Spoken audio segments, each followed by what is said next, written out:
back, everybody. So today we're going to have the next tasting of my SMaSH El Dorado using US 2-row.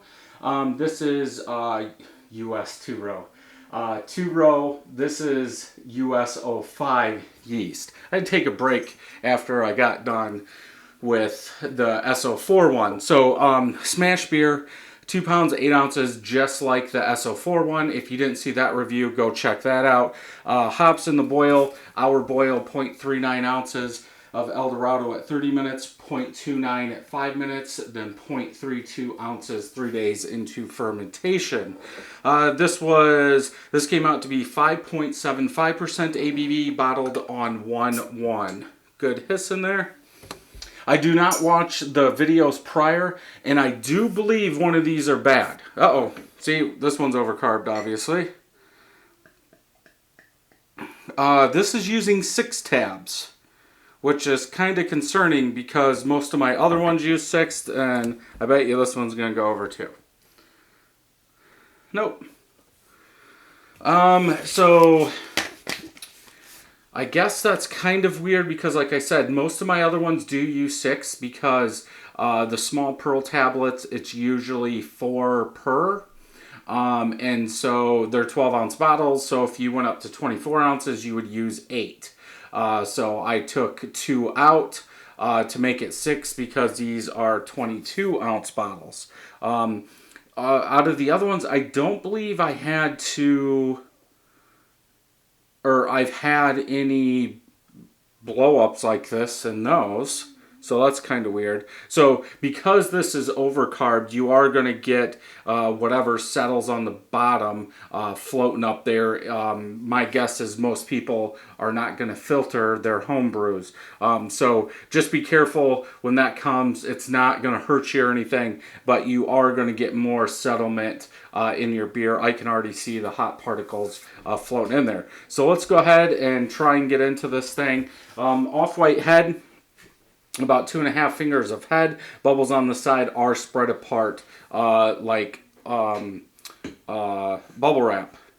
Lots of stuff floating in there. Color, murky, bright yellow. Lots and lots of hop floating in there. I do bottle directly out of my fermenter, so I'm going to get hop particles in there. Let's try and smell.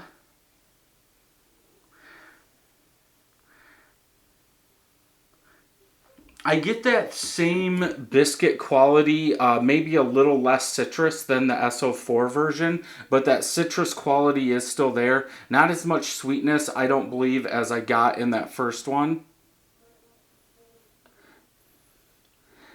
Yeah, like a light toasted bread citrus is what I get. Let's go ahead and try and taste this thing.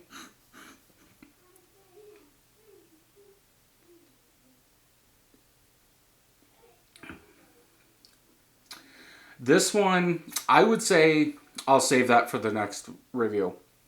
More toasted bread. That 2-row comes out more of a toasted bread with a little bit of citrus. The bitterness is a little bit bigger. 62.8 IBUs, I believe that is a 2. So I wouldn't say, I guess you could say it's that high as I'm talking. The aftertaste, the bitterness seems like it keeps on growing.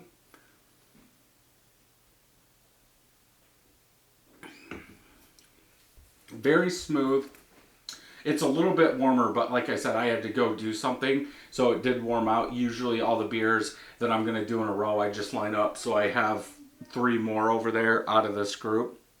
But yeah, that toasted bread is bigger, less on the citrus, and I believe that's because the SO4 is bringing more of that citrus out. A little bit more bitterness. Aftertaste is a toasted bread. A touch of citrus, but more bitterness than anything in this one. I feel this one's kind of bland.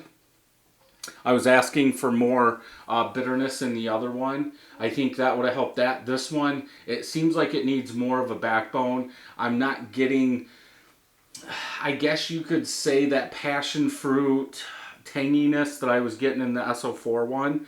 And that, I guess could be leading to more malt flavors maybe in this one.